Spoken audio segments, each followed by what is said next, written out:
Marriage of Maria Braun.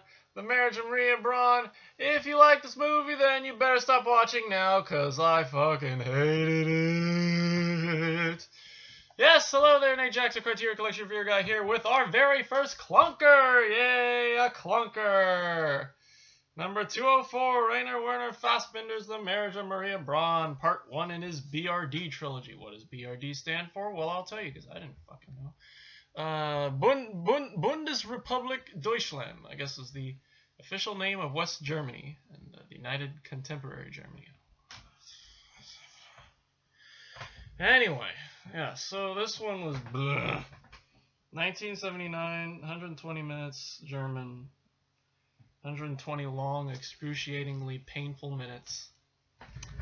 But yeah, I miss Umberto D. I miss Umberto, my old grandpa, my old Italian grandpa.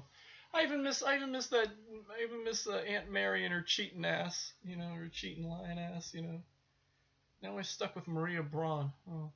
Oh god. Anyway, so I mean, a lot of this is because I'm not German. I don't know anything about post-war Germany or anything like that, and I don't ever plan on trying to learn anything about post-war Germany, So there you are, and that's the point. And that's kind of the point. I don't like doing no research or anything like this, I don't feel like I just want to go into these movies and look at them and say, this is what I thought of it, And that's the whole point of this. That's the whole point of my thing, I don't have time to do all this research and history and all that crap. So all I do is put in the movie, watch it, and say it sucks or I liked it, and there you go. So anyway, Marriage of Maria Braun. So it is less about the marriage of Maria Braun as it is about Maria Braun being manipulative and liking this guy she married, but not so much that she won't stay faithful to him to destroy all these other men. Or I don't know. So anyway, well, the first thing you see is Hitler, and then the building explodes, and we see Maria getting married to her husband Herman, who's a soldier in the army, and they end up like the whole building gets exploded, and everybody evacuates, and the priest there is like giving them the stamp, and like they're like crouched down, ducking from bullets and bombs and stuff like that. So anyway, I guess a day and a half later, Herman goes off to war, and she waits for him, and Maria ends up like she realizes she has to earn money, so she trades like the packet of cigarettes for a dress, and she ends up like putting the dress on and seducing men in German clubs, or she seduces this African American soldier in a American intermittent camp or whatever you call them. One of those camps where like American soldiers could go and Germans weren't allowed in them. But she meets him, and they have sex, and he gives her stockings and things like that, and they end up getting married, I guess, or married, not knowing. I guess she doesn't know about, he doesn't. Bill, the guy's name is Bill. He doesn't know about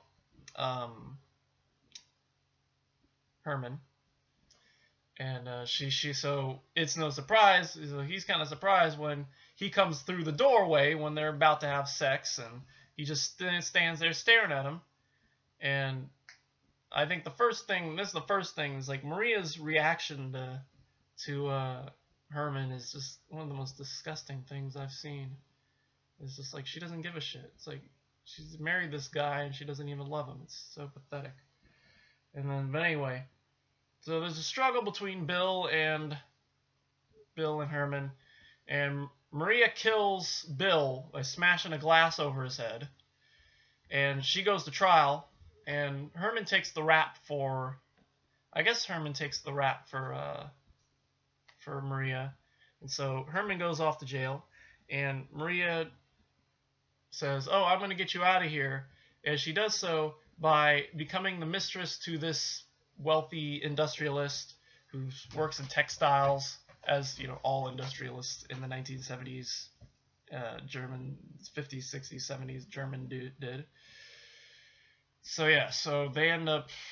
So they keep meeting, and she eventually tells him, "Oh, I slept with him, and I wanted to sleep with him because that's the only way that I'm gonna win this asshole over." And he's like, "Well, okay, wife. Hope you know what you're doing." But anyway, and then eventually, the industrialist, his name's Oswald. He meets Herman in jail, and he says, I guess there's like a contract. He's filling out his will, which is I guess called a contract. And in the contract, there's a clause that they write a clause that says that Herman will own part of the heir, will become an heir to his fortune when he dies if he leaves Maria, if he lets Maria be with Oswald. And so anyway, they do this, and Maria doesn't know about it. And so I'm trying to think of what. Oh yeah, I forgot. Yeah, she also had Bill's baby, but she killed the baby, or she apparently killed the baby. Well, she didn't kill. Well, she aborted the baby, I should say. And what else? Shoot, I'm trying to remember what else happened. So yeah, so she ends up, making money from this guy, and she ends up buying a house. And Herman ends up emigrating to Canada until they figure all this shit out. And so eventually Oswald dies. Herman comes back from Canada, and Herman's like very just like their marriage is just kaput. It's like why are these people still together? Like they don't deserve each other, I mean, Maria doesn't really deserve anybody because she's lying and manipulative, and just is not a very interesting person, I mean, unless you're into hot German women. And I'll admit, the only really interesting scene for me was when Herman comes back from Canada, and you see him sitting in a chair, and he's just like dead inside. He's just like, he responds to Maria's talking, but anyway, Maria's running around trying to get things ready for him, and she's just got on like this like negligee or this like black teddy thing, or just basically running around in her underthings, and it was interesting. Let's just leave it at that. It was interesting. So I guess because of that scene, I'm not gonna give this an F. Good job, Fassbender. At least you did something right. But yeah. So anyway, so Herman comes back and so the guy, I forget his name, the guy who reads the will, the executor, Senckenberg. He comes over with this woman, and they read the will, and she finds out about the clause that Herman and Oswald put together in jail. She's kind of pissed off about this, and so she does this thing where, and I didn't know this, or I didn't realize what was going on until I watched the supplements. This thing where like she pours her wrist under cold water to stop from crying, and I was like, why the hell is she trying to cut herself with water? I'm like, she's trying to end it all. I'm like, geez, it makes no sense. I did not know that. It's like, how are you just supposed to assume all these things? There's a lot of assumptions you have to make as a 25-year-old African American watching a German film from 1979 about post-war Germany in the early 50s, or the late 50s, late 40s, early 50s. So yeah. Anyway, so she comes back. I guess she's upset about it, but she asks for a light. So she goes to light her cigarette, and she had already lit a cigarette on the gas stove, and apparently she left it on. The room explodes. Herman freaks out. The room explodes. As soon as it explodes, the credits start rolling. Senckenberg runs back and sees the whole house is exploded, or the living room's exploded or whatever, and the radio's still going. It's still playing this like German soccer thing, and the last thing we see are these negative shots of all these men, whom of course I didn't know who the hell they were. Apparently they're all German chancellors, and it's like, I mean, of course, obviously here's where Fassbender makes a point, and I'm like, okay, I respect that Fassbender had a point to make about his country. That's fair. But I just don't get it. I got the symbolism with seeing Hitler, and then Hitler's image for the first few seconds, and then the wall exploding and the picture dropping and breaking. You know, I got that. I was like, yeah, what's that? But anyway, so yeah, so the whole point is her death is ambiguous, which is a huge nail in the coffin of this movie for me, in my opinion of this movie, because I can't stand ambiguous endings. Did she kill herself, or did she forget that the gas was on? Did she intently leave it? You know, apparently the original ending was supposed to be her intentionally killing herself by driving her car off a cliff, but they didn't like it. So yeah, but you know, that would have made more sense to me. Made a hell of a lot more sense to me. It would have tied us back to the Wrath of oh god, what was it? The movie by Clouseau, the Wrath of Fear, or the Wages of Fear, where the guy's driving, sliding all happy and all that, and he crashes the car at the last second. You know, it would have been a nice little parallel. I would have been able to have talked about those two scenes together. You know, but no.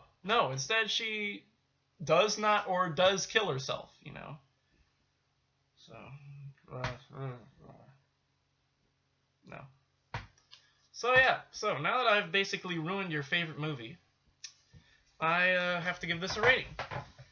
And it sucks because Fassbinder, I kind of dug Ali Fears the Soul. You know, I thought that wasn't a bad film. It wasn't the most perfect film, but I thought it wasn't the worst film in the world, you know.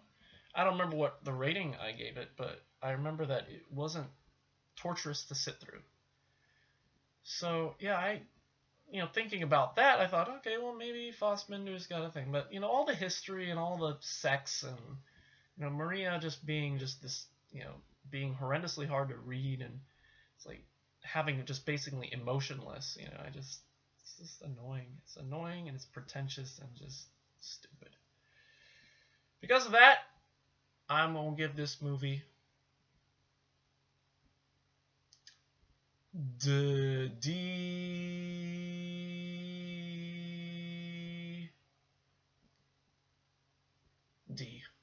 I'll give it a D. And only because Hana Shugula, the actress who played Maria, looks good in lingerie.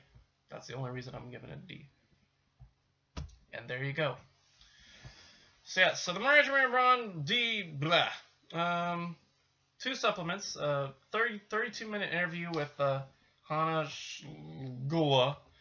How do you pronounce this? Let me look up. Let's see. Oh, they don't even have a pronunciation of her name on Wikipedia. Blah. So anyway. So she talked, and she's the one who explains the whole water on the wrist thing. And I was wondering about that scene. And so I was like, okay, well, there you go. And she talks about, you know, working with Fassbinder and all that, and movie and blah blah blah. And of course the truly Criterion thing is a video interview with Fassbinder scholar Eric Rentschler, who was I guess a professor of German studies at Harvard. And so he talks for 19 minutes about, you know, basically brown nosing the Marriage of Maria Braun, as most white people do, as all the white people all the film scholars in the Criterion land do. They basically shove their nose so far up this movie's asses that, you know, it's hard to watch, hard to listen to, hard to watch, and all that kind of silly sort of rot. So anyway, yeah, and he's the one who also explained the negative scenes. I was hoping that this guy would explain the negative scene, the German chancellors at the end, and how you know how just I saw that it's like, oh, so, and he names them all. I'm like, God, he names the chancellors. It's like, how white are you? But anyway, so he names them. Mystery solved, but movie just still sucks. So anyway. And like I said, a lot of this is because I just don't get, you know, the whole history of Germany, and it's just not very interesting. And And Maria Braun is just a very unlikable character. So there you go. And yeah, so that's all I have to say about this. D, yeah. Anyway, that's Maria Braun. Of course, can't throw it too far because next in the BRD trilogy is number 205, Veronica Voss, which I was taking a little look at it, and it looks kind of promising. It's in black and white, but yeah, it seems like it. I don't know if that's probably his choice, but it seems like I'm trying to give the other ones the benefit of the doubt. Although Lola doesn't look very interesting. Lola looks like sex, you know. Yeah. Oh, yeah. There it is. Seductive cabaret singer and prostitute. Oh, great. Oh, there you go again. So yeah. So we got those and Lola, and then pornographers. Oh, yay, more sex. But it's a Japanese film. It might be. I really enjoy Japanese films. I think it might be a little more enjoyable. But I don't know. Let's see. But yeah. So that's coming, and hopefully that's still online. And I'm thinking if the stream is gone, I haven't checked the stream, but if it's gone, I might actually skip it because I honestly don't have enough money right now to buy or rent the movie from anywhere. So I may skip it and come back to it just this once, you know. We'll see. But yeah, but after that, we got Bergman. We got so much fucking Bergman. Look at all this Bergman. Look at all this goddamn Bergman. This fucking Bergman. God, Bergman.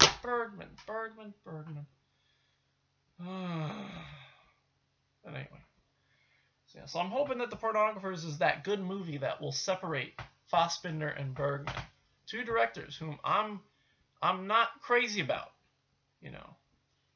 I mean, Bergman obviously I have more reason to not be crazy about him.